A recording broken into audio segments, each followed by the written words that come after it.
Ouais, je lisais un peu du Krishnamurti. OK. Euh,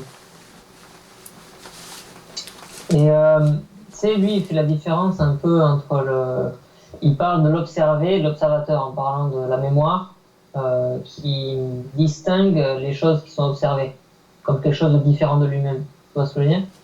OK. Il parle de la mémoire qui s'identifie à elle-même à travers le regard, tout ça, et les choses qui sont observées, la peur, le désir, euh, choses qui se passent à l'intérieur. Uh-huh. En fait, il explique qu'il y a conflit parce que la mémoire s'identifie à elle-même et dès qu'il y a quelque chose qui se passe, elle se divise de ce qui se passe en disant je suis ça, je suis la peur, j'ai peur. Elle, elle crée une division entre ce qui est observé et elle-même. OK. Ça- Ouais. Disons que Krishnamurti est touché à quelque chose, là, mais ça va plus loin que Ouais. ça. Dans le sens que l'ego, la personne s'identifie. En fait, c'est la personne qui s'identifie à la mémoire, donc à la programmation, donc à la mise en vibration. Faut pas oublier certaines choses. Fait que c'est pas la mémoire en tant que telle qui s'identifie à elle-même. Tu sais, c'est mal dit. Disons que c'est observé différemment. Là. Alors, Krishnamurti avait des grandes intuitions. Tu sais, il voyait, il observait certaines choses, mais au niveau de la mécanique, c'est pas fort. Là. Fait que c'est ça la difficulté. C'est de définir à travers un vocabulaire la mécanique systémique. C'est pas évident. Pourquoi? Parce que c'est difficile à observer par nous-mêmes. C'est là, c'est le point crucial de l'éveil est là. On pourrait dire, par exemple, que Krishnamurti est en voie d'éveil. T'sais? Il aurait rencontré un gars comme moi ou Bernard, ça aurait été rapide, là. T'sais? Mais on a besoin d'une aide extérieure ou d'une intervention extérieure pour connecter, pour vivre l'expérience, pour saisir, réaliser, explorer le système. Sans ça, on est prisonnier de ça. Fait qu'on le parle d'une façon plus ou moins cohérente, plus ou moins claire. Il faut en arriver à en parler de façon claire pour que les gens saisissent, comprennent qu'est-ce qui se passe, comprennent la mécanique, etc. pour éventuellement vivre l'expérience et là, confirmer tout ça. Parce que tant que l'ego, la personne n'a pas vécu l'expérience, elle ne peut pas confirmer. Elle est un peu dans la croyance, ça a du sens pour elle, mais c'est pas vécu, c'est pas du vécu. Fait que tant qu'il n'y a pas de vécu, c'est difficile de justement, même de définir en temps réel la réalité qu'on vit. Là. On peut l'avoir en théorie, on peut vivre un éveil psychologique, mais tant qu'on ne l'a pas vécu, on ne peut pas le savoir, autrement dit. C'est pas évident pour nous. T'sais? Ça a du sens, mais c'est pas aussi évident que lorsqu'on vit l'expérience d'observation et qu'on vit l'éveil réel. Parce que c'est dans l'action, lorsqu'on est en vibration, que ça se passe. Et non pas après ou avant. On peut dire bien des choses après ou avant, mais si on est pas capable de le vivre en temps réel, on n'a pas l'expérience d'éveil encore. C'est là la nuance, là. Faire attention à ça. Fait que si, l'ego, la personne s'identifie au programme. Donc s'identifie à ses peurs, ses craintes, etc. Elle devient ses peurs. Pour elle, ça fait partie d'elle. C'est j'ai peur. Le je, le fameux je, là. J'ai peur. Tandis que lorsqu'on observe en temps réel, La programmation, les automatismes, les mises en vibration en temps réel, c'est différent. Là, c'est pas je. On est séparés à ce moment-là. Il commence à avoir une séparation, une distance entre la personne, nous, et la programmation, donc le système. C'est là la différence. Est-ce qu'on pourrait dire que, ouais. Est-ce qu'on pourrait dire que l'observation multidimensionnelle, c'est une capacité d'observation directe de la réalité, sans filtre, sans biais? Exactement, ouais. C'est la capacité d'observation multidimensionnelle ou vibratoire, c'est une observation sans filtre de la réalité systémique, autrement dit de la mécanique. Parce que c'est une mécanique. On peut s'inventer tout ça l'affaire, là, mais c'est une mécanique. L'univers fonctionne comme ça, tout fonctionne à travers une programmation et des automatismes. S'il n'y avait pas d'automatisme, on aurait beaucoup de difficultés à survivre. Énormément de difficultés à survivre. Un chat, par exemple, aurait de la difficulté à attraper une souris, à survivre, parce que c'est plein d'automatismes. La vitesse, par exemple, que ça prend pour prendre une souris, ça se pratique, ça. Le chat va pratiquer ça avec une balle, mais il a l'instinct, là, tu sais.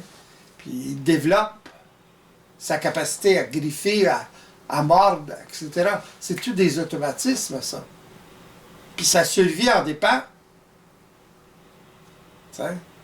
S'il est obligé de tout refaire à chaque fois, à chaque incarnation d'un chat, s'il est obligé de tout refaire, ce que les autres chats ont fait, il va prendre toute sa vie de chat pour le faire. Là.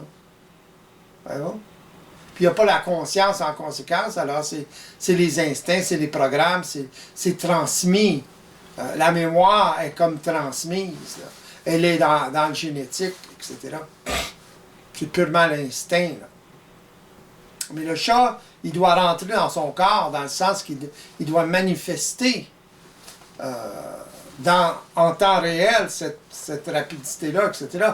Puis au début, il n'est pas si rapide que ça. C'est un peu la même chose pour l'homme. Il doit observer en temps réel. Le problème en ce moment de l'homme, c'est qu'il observe en temps différé. Son corps est dans le réel, en temps réel, mais lui, mentalement, est en temps différé. Alors, il ne peut pas observer au niveau vibratoire, dans le sens qu'il observe de façon psychologique, mais il ne peut pas aller au-delà de ça parce qu'il n'a pas de conscience, pas de pratique de conscience. Il ne sait même pas en temps psychologique ou en temps différé.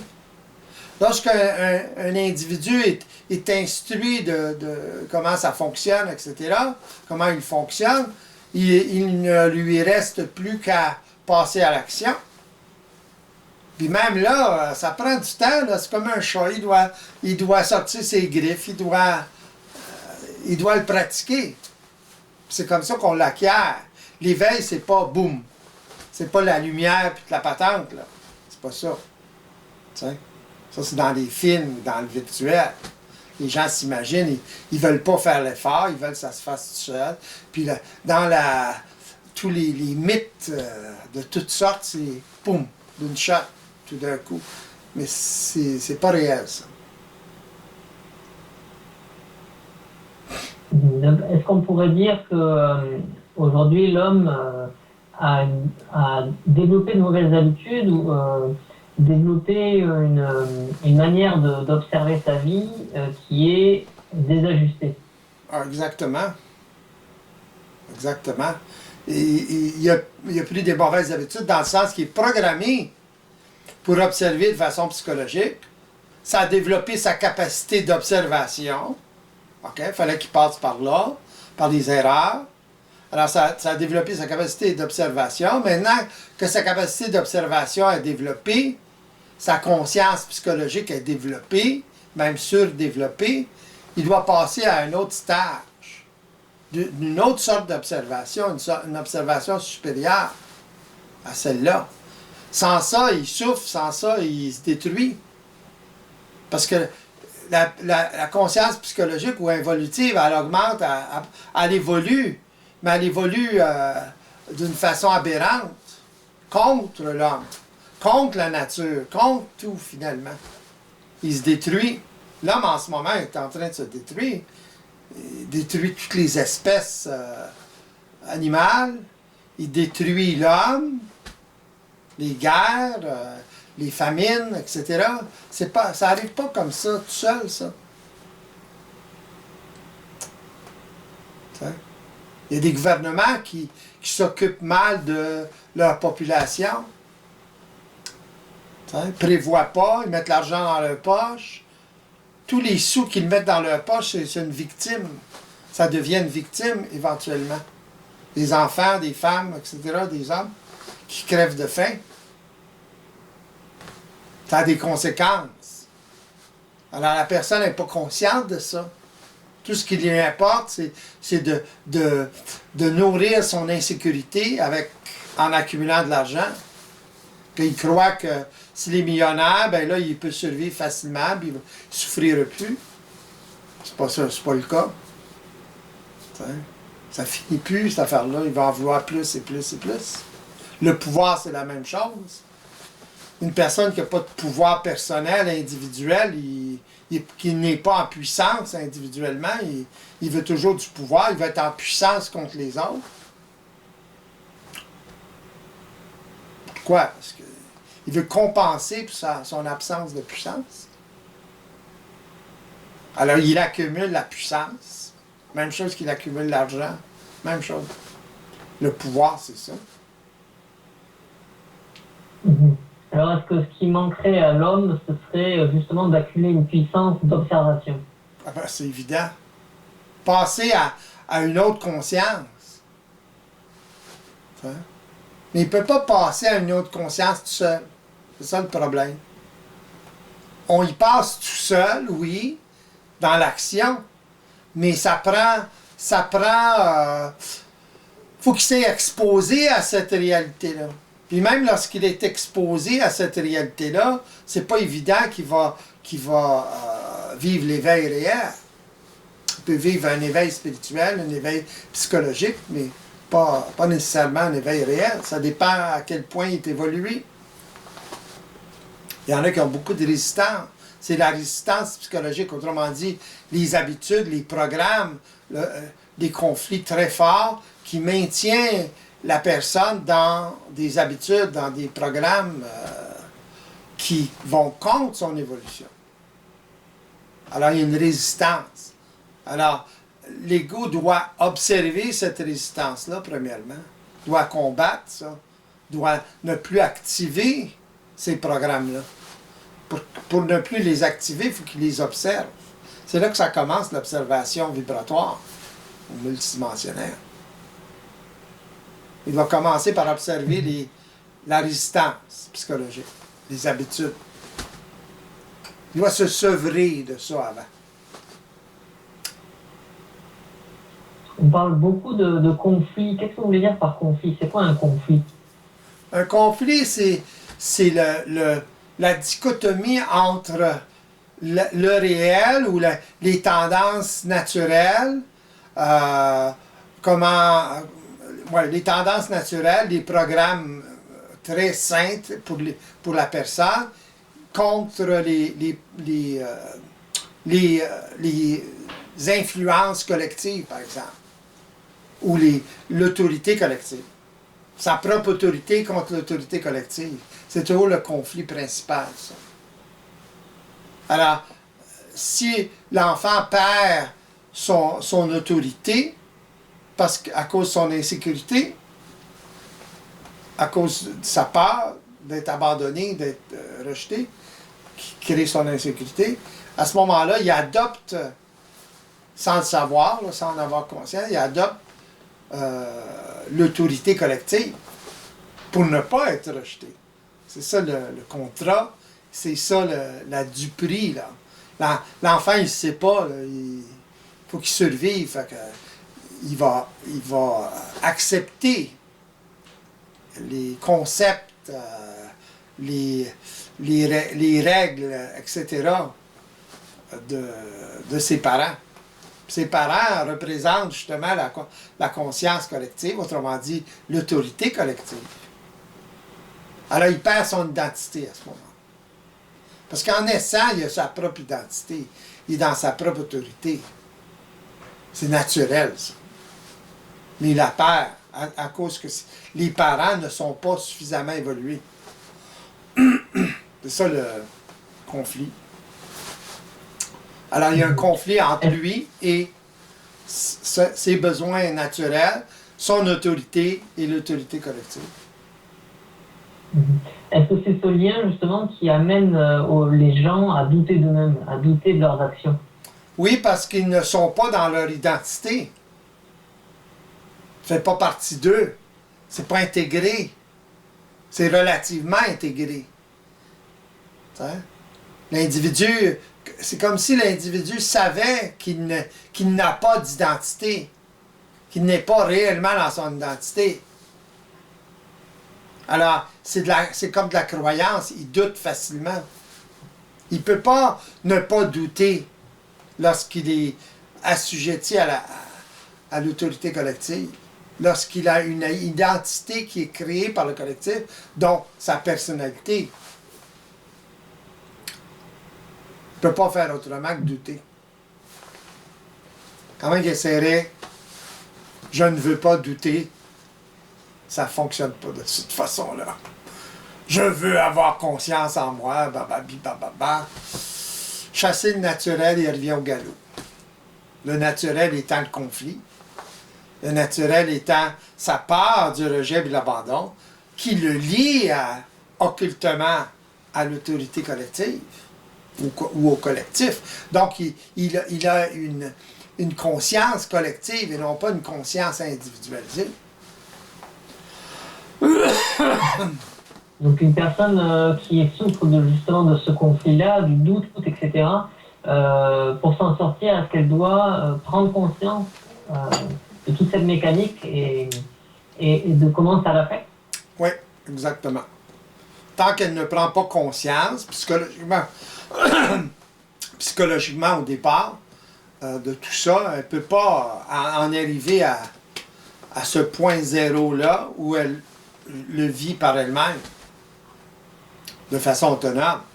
Qu'elle soit instruite, faut qu'elle puisse absorber cette information-là et la digérer, la synthétiser jusqu'à un certain point et passer à l'action. Mais ça va contre le grain, ça. Parce que la personne doute, pas confiance en elle, etc. Alors c'est difficile de faire face au vide, à l'inconnu, parce qu'elle fait face à l'inconnu. Les premières observations multidimensionnelles ou vibratoires, c'est faire face à l'inconnu, elle ne sait pas. Elle ne sait même pas qu'elle est en train d'observer. Il faut qu'on lui fasse savoir. Il faut qu'on lui dise, ah, c'est ça. Puis là, ben, tranquillement, pas vite. Ah, OK. Elle a une petite idée, là. Après, si elle continue, là, elle va découvrir de plus en plus et elle va devenir autonome. Là, elle n'a plus besoin de confirmer après. En fait, l'accompagnement que je fais, moi, c'est pour permettre aux gens d'en arriver là. À partir de là, ben là, ils vivent par eux-mêmes, puis là, ben, il y a encore des ajustements, c'est évident, là, mais d'un autre ordre. Oui, mais pour en arriver là, il faut comprendre ses propres résistances, si j'ai bien compris. Ouais. Comment ça se passe le processus quand il y a beaucoup de résistance? Comment une personne qui est beaucoup en résistance en arriver à les diminuer, à les freiner? Lorsqu'elle en aura ras-le-bol. Et le ras-le-bol vient de pair avec l'information, avec l'éveil psychologique. La personne en sait trop à un moment donné. Elle est trop informée.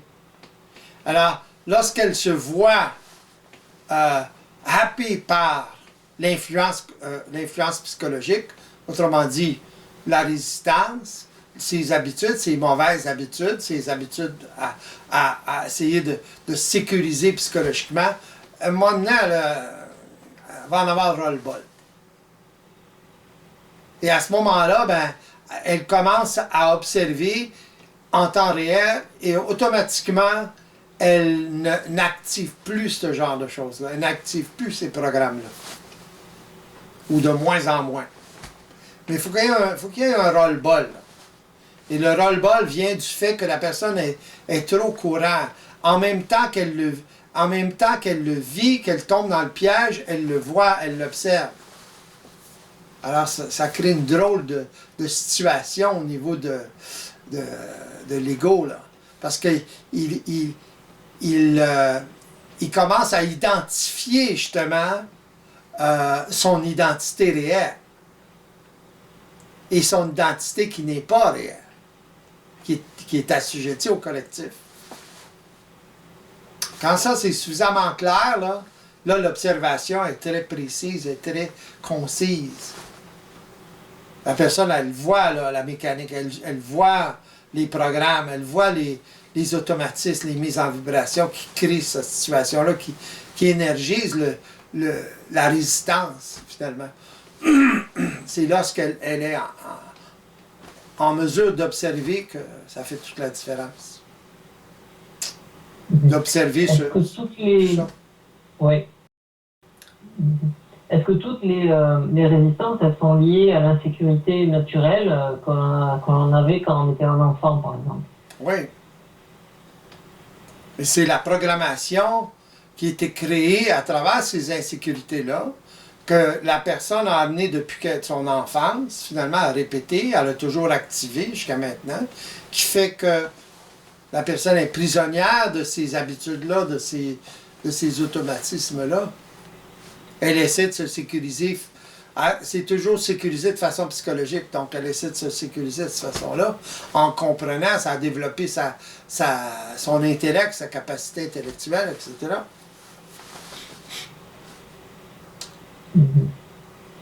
Mais c'est donc, alors la personne doit réaliser que ce qui lui donne l'impression de se sécuriser l'empêche justement d'avancer dans ce processus. Et de se sécuriser réellement, dans le sens d'être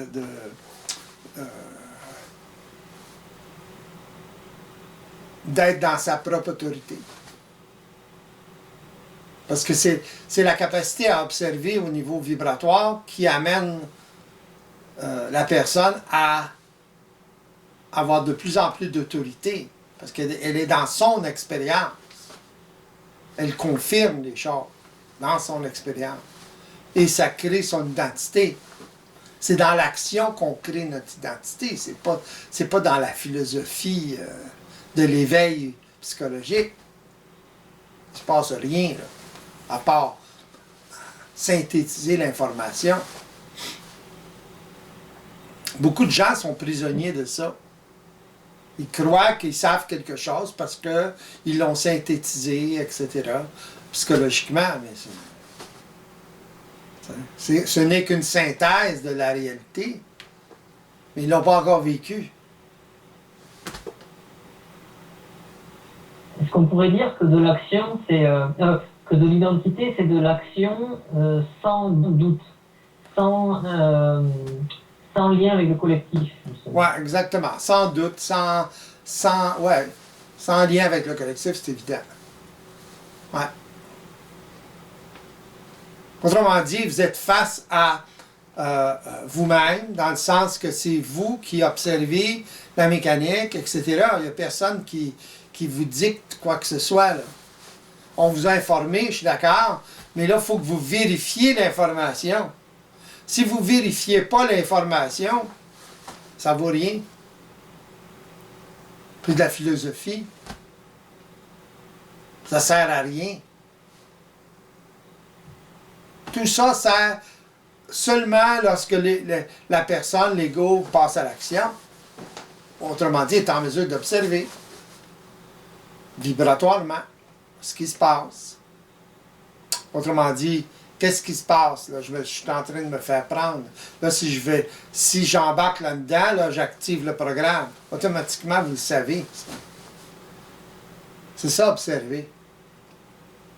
Ça se pense pas comme ça, là, ça se voit. C'est évident. Ou ça le devient. Donc, ouais. C'est un processus jusqu'au point où ça devient trop évident pour pouvoir tomber dedans. En fait. Donc, la personne ne peut plus activer le programme. Parce qu'elle ne tombe pas dans le piège. Elle peut plus aller tomber dans le piège de la raison, puis des justifications, etc. Ou dans le piège de se sécuriser de cette façon-là. Parce qu'elle sait trop que c'est pas comme ça que ça fonctionne. Elle a trop vécu l'expérience, premièrement, et maintenant, elle est informée d'autres choses. Mais il faut qu'il y ait une saturation, là, un roll-ball. Puis un roll-ball, pas à peu près. Là. Hein? Pour que ça casse. Il arrive à un point zéro, là, un point de non-retour. Parce que c'est la personne, l'ego est confortable là-dedans. C'est ça l'affaire. En même temps que ça le fait souffrir, il est confortable là-dedans. Confortable à cause des programmes, à cause qu'il est programmé de cette façon. Il a fait ça toute sa vie. Là. Amener quelqu'un, par exemple, qui a un cordonnier qui a fait ça toute sa vie, là, puis là, il y a, je sais pas moi, 50 ans, 60 ans, puis là, vous lui dites, bon, OK, là tu travailles plus t'es plus cordonnier, là, tu vas faire autre chose, tu vas travailler sur un ordi maintenant. Oh là là! L'insécurité, là. Il est habitué sur son... Fait qu'il va retourner, dans sa tête, il va retourner à ranger des souliers pour faire des souliers, whatever. Parce qu'il est plus confortable, là. À cause de ses habitudes, à cause des programmes, à cause de ses automatismes. C'est facile. Tandis que devant un ordi ou autre chose, même un autre métier manuel, là, il ne sait pas. Il va falloir qu'il crée la programmation en pratiquant. Mais s'il ne sait pas, c'est difficile pour lui. S'il est insécure naturellement, là, tu sais, il est en conflit, un conflit, il va avoir de la difficulté parce qu'il va vivre, il ne se sentira pas capable de le faire. Il va comparer ça à tout ce qu'il a appris en cordonnerie, puis pendant des années, les petits détails, tu sais. Mais c'est une accumulation de tous les jours, là, tout le temps. Là.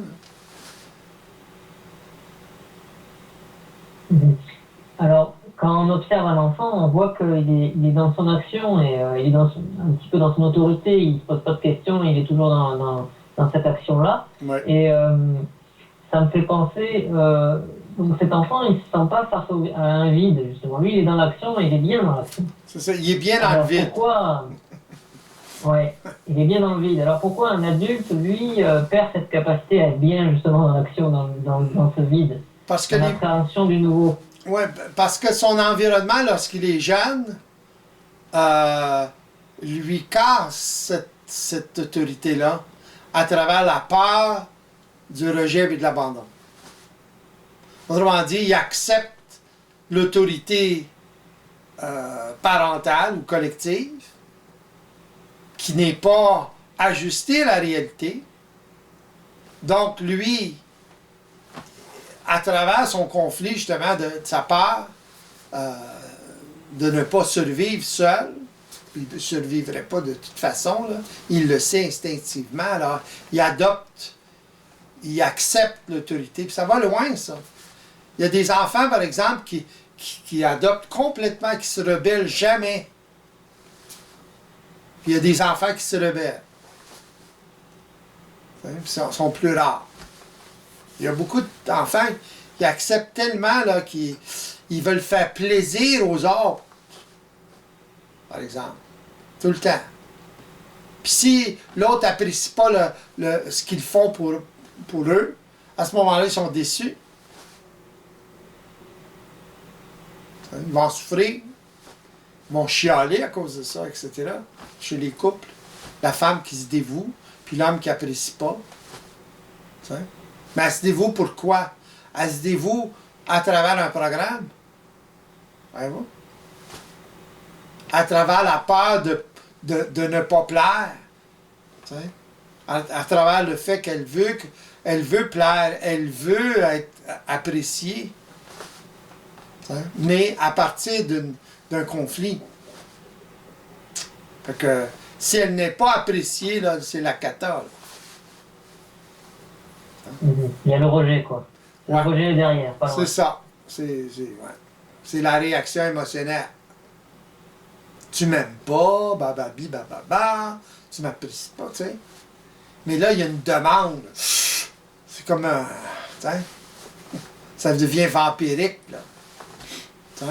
Puis habituellement, vous allez avoir en même temps des problèmes affectifs, là, avec ça. Émotionnel, c'est évident, des relations purement émotionnelles qui sont basées sur le conflit, sur les conflits de l'un et de l'autre.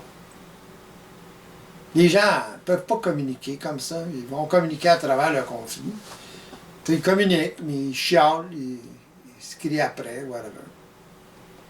Mais ils ne communiquent pas réellement. Pour communiquer, il faut communiquer en dehors des programmes, en dehors des habitudes, des automatismes émotionnels. Sans ça, on ne communique pas. On croit communiquer. Oui. Donc les conflits extérieurs sont proportionnels aux conflits intérieurs, si je comprends bien. Plus une personne est en conflit intérieurement, plus elle va avoir de problèmes de relation, elle va être de plus en plus en conflit avec les autres. C'est ça, Aussitôt qu'elle est en relation avec les autres, son conflit va sortir, là, va se manifester. Et vice-versa. Alors, chez les couples, chez les gens en général, dans les relations, c'est des programmes qui relationnent ensemble, pas les individus.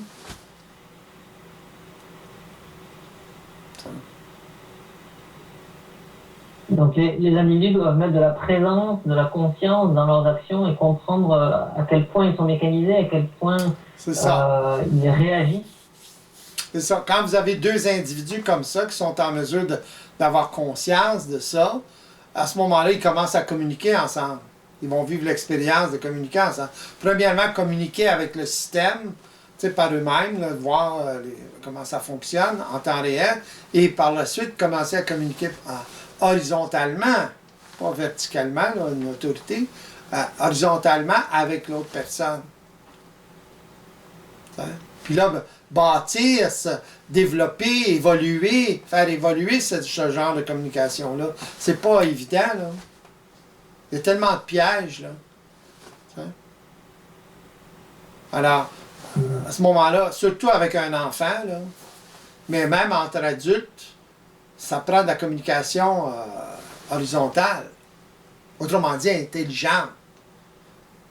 Il faut faire appel à l'intelligence de l'autre, à la logique de l'autre, à la capacité de communiquer de l'autre, la volonté de l'autre. Donc, il faut lui expliquer son point de vue. Puis l'autre doit permettre à l'autre d'expliquer son point de vue, doit absorber ce que l'autre veut dire.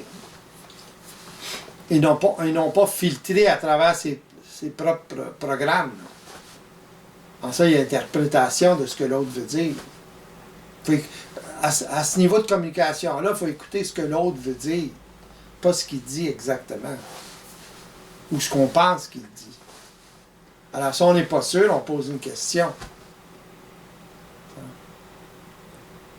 Donc ça demande quand même beaucoup de présence, de vigilance pour comprendre à la fois sa propre mécanique et celle de son partenaire pour en comprendre la synergie, quoi. Ouais, mais lorsqu'on comprend notre propre mécanique, lorsqu'on est en mesure d'observer notre propre mécanique, c'est facile d'observer la mécanique de l'autre. Encore plus facile. Parce qu'on est détaché de l'autre. Chez nous, c'est plus difficile parce qu'on n'est pas détaché ou on est plus un peu ou beaucoup détaché des programmes, etc. C'est ce que les gens, ce que les gens appellent eux-mêmes, nous autres, c'est la personnalité qui est la résultante des programmes, des habitudes, des automatismes. Oui. Je veux dire, donc le plus grand frein à observer le réel de la mécanique, ce serait justement cette identification. Est-ce que c'est lié au fait que quand on est jeune, on nous met beaucoup de pression pour être parfait, pour être reconnu par le collectif, etc. Et donc ça crée une crainte d'être rejeté, justement, de ne pas être reconnu tel que l'on est, avec nos défauts, avec nos imperfections. Et ça nourrit une identité liée au collectif. Donc, ce n'est pas notre identité.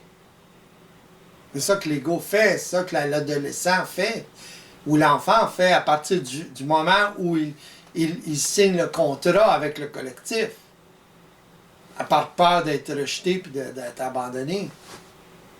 Voyez-vous?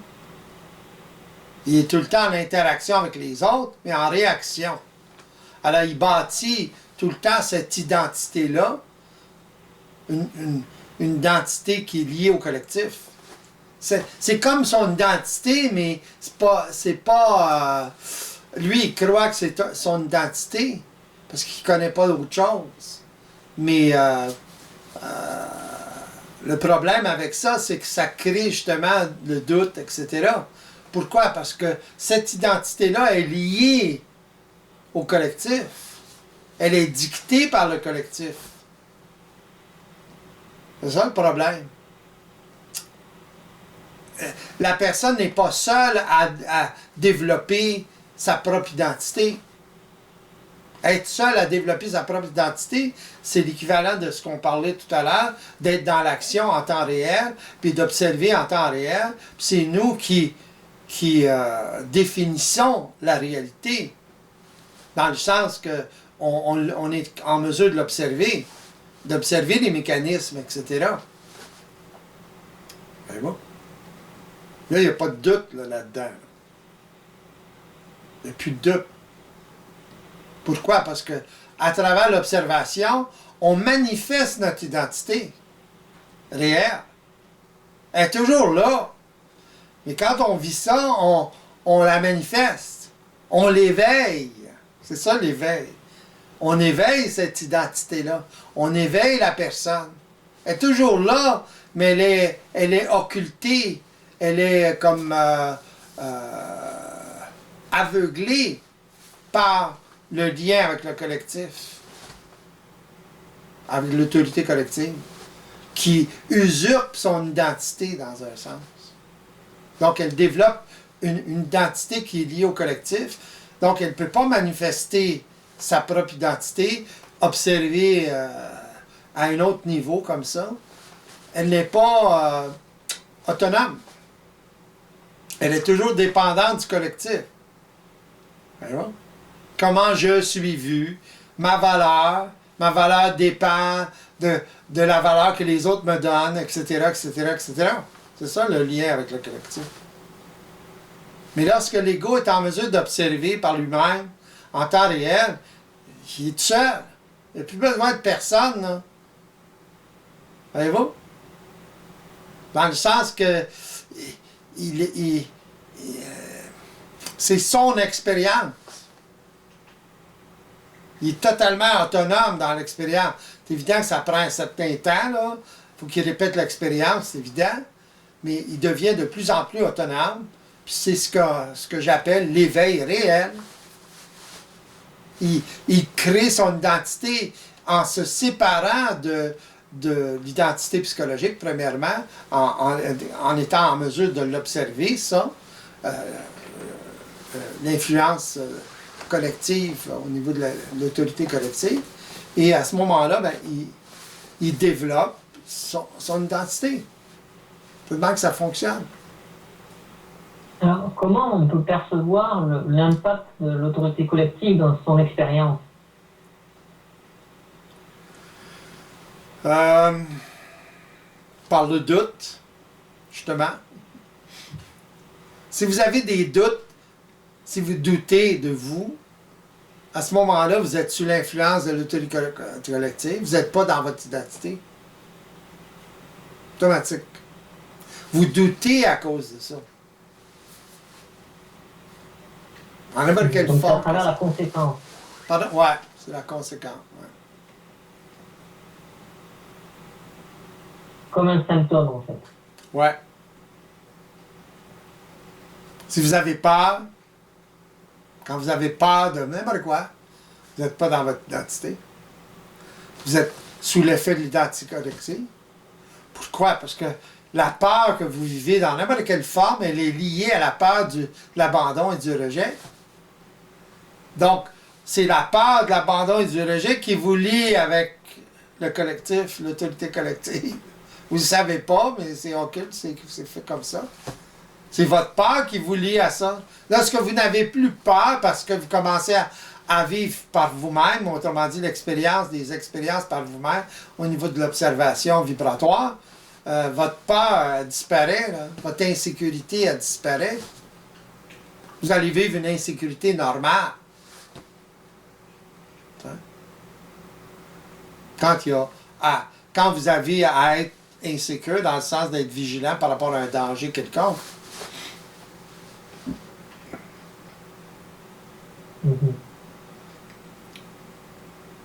Oui, donc la personne, elle doit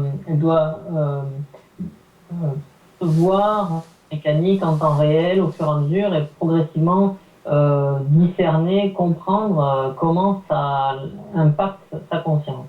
C'est ça. Ouais.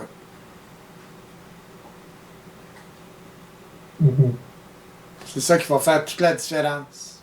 C'est cette expérience-là, répétée, vous la répétez, qui va faire la différence. Chaque fois que vous la répétez de façon constante, à ce moment-là, il se crée de plus en plus d'automatisme à observer, un programme d'ailleurs à observer. C'est dans la pratique que ça se crée, ça. On est des êtres systémiques, programmés.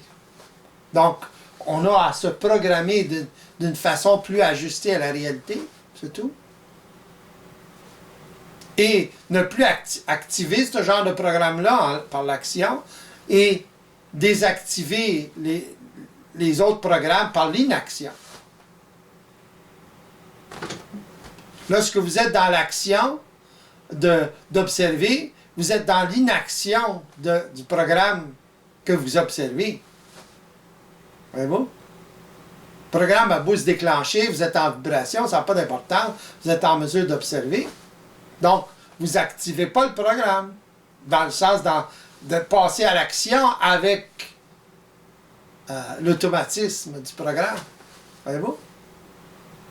Comme on parlait tout à l'heure, votre habitude, par exemple, à fonctionner ou à figurer les choses de façon psychologique seulement. Alors, l'observation, c'est à ça que ça sert à activer et à désactiver en même temps un autre programme. Ça active un programme, ça désactive l'autre.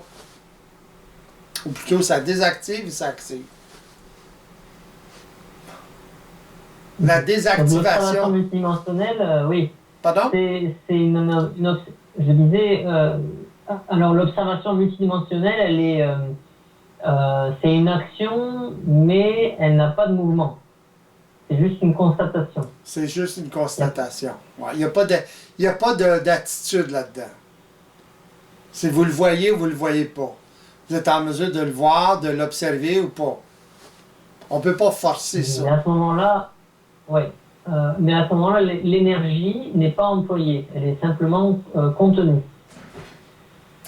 Ouais, temporairement contenue à travers l'observation, mais elle va être utilisée. Elle doit être utilisée.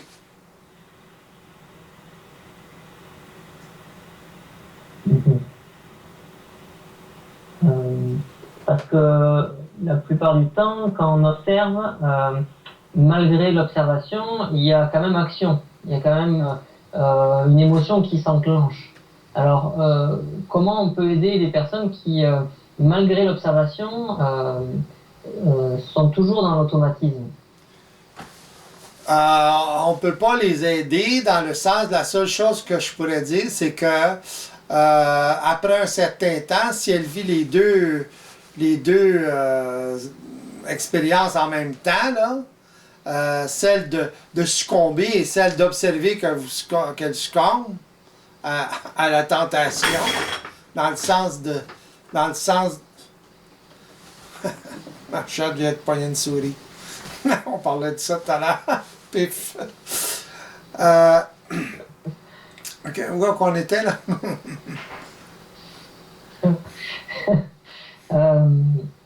Oui, c'était par rapport comment on peut aider les personnes qui sont encore en train d'observer, mais qui passent à l'action malgré eux et vivent l'émotion.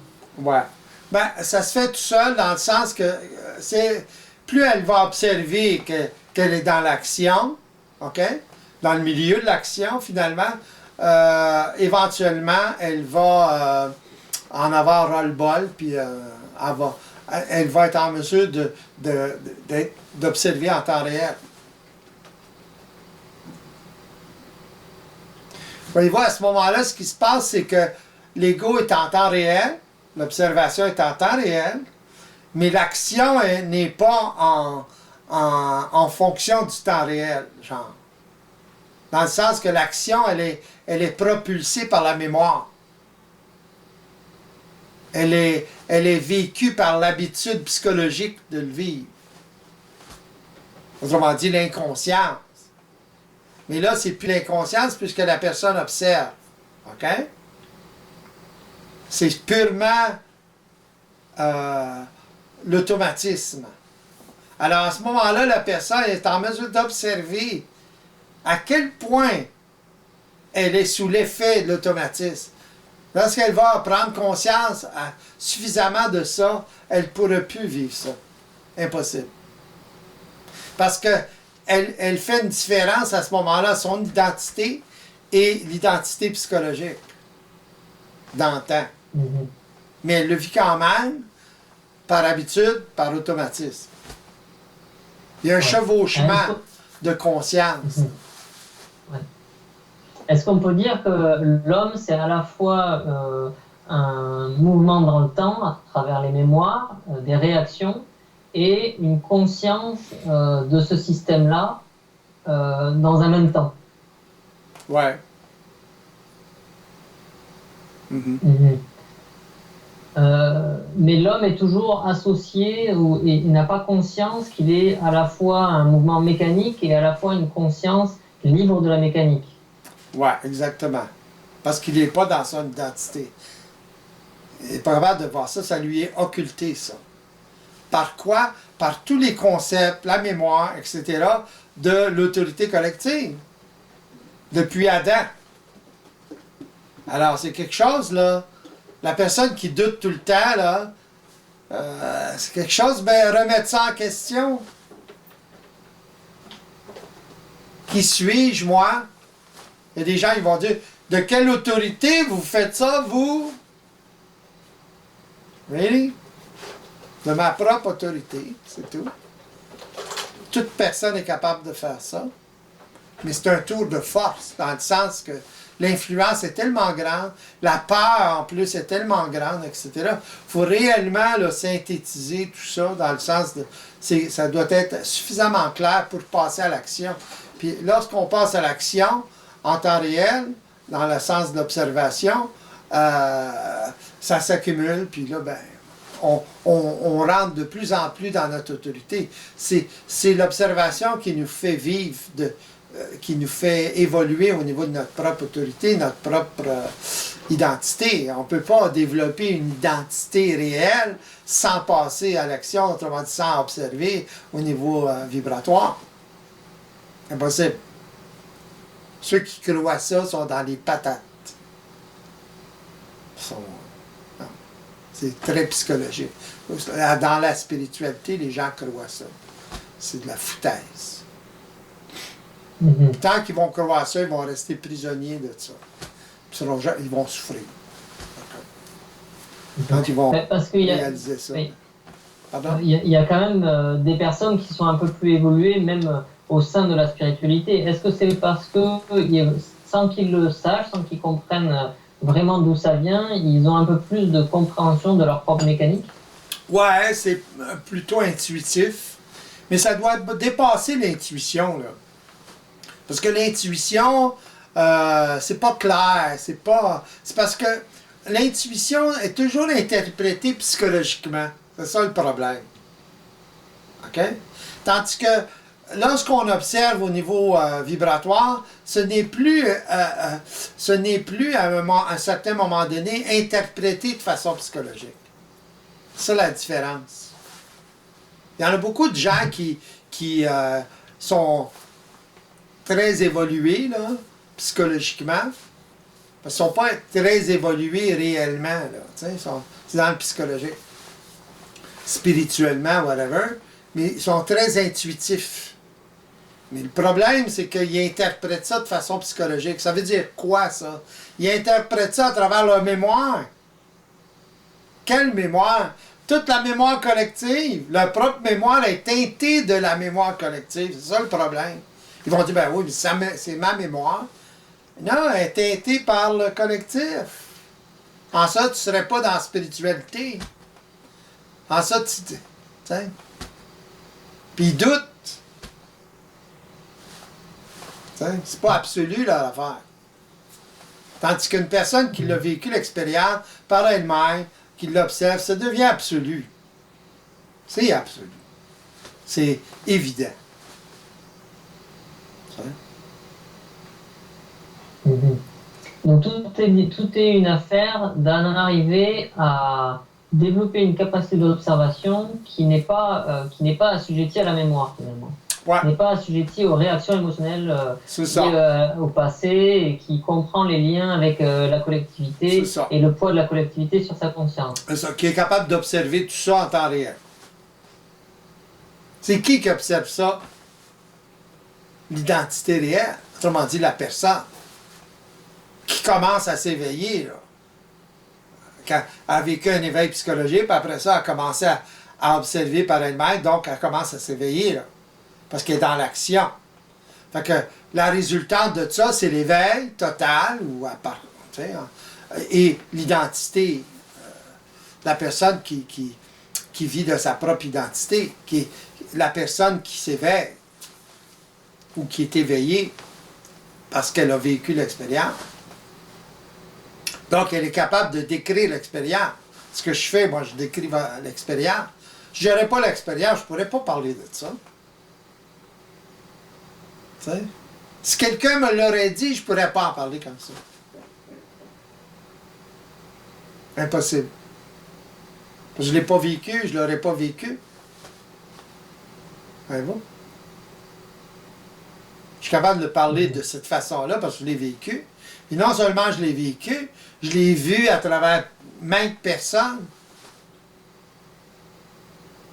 Maintes personnes ont vécu la même chose, dans le sens où ils commencent à vivre la même chose, dans le sens d'observer à ce niveau-là. C'est juste une question d'expérience, puis de répéter l'expérience. Mais le doute, la personne va vivre l'expérience, va douter encore parce qu'elle n'a pas encore assez d'expérience. Est-ce qu'elle vit réellement une observation vibratoire ou une observation plus ou moins psychologique, etc. Là. Il y a une transition. Quand la personne va en avoir ras-le-bol de ça, là, puis se fait prendre dans le sac, se faire dire, ben là, c'est pas tout à fait ça, là, elle va foncer. Au-delà de ses peurs, parce que c'est toujours la peur qui vous empêche. Qui empêche la personne d'aller plus loin. C'est pas évident de sevrer du psychologique à cause de la peur. Peur du vide, peur de l'inconnu. Ça prend... faut être au point zéro pour être capable de passer à l'action. Il faut aller au-delà de la peur. Hein? Ils s'en foutent de la peur. Mais rendu là, à ce stade d'évolution-là, ça se fait tout seul. On est prêt à le faire, on commence à le faire, puis that's it. Puis on accumule.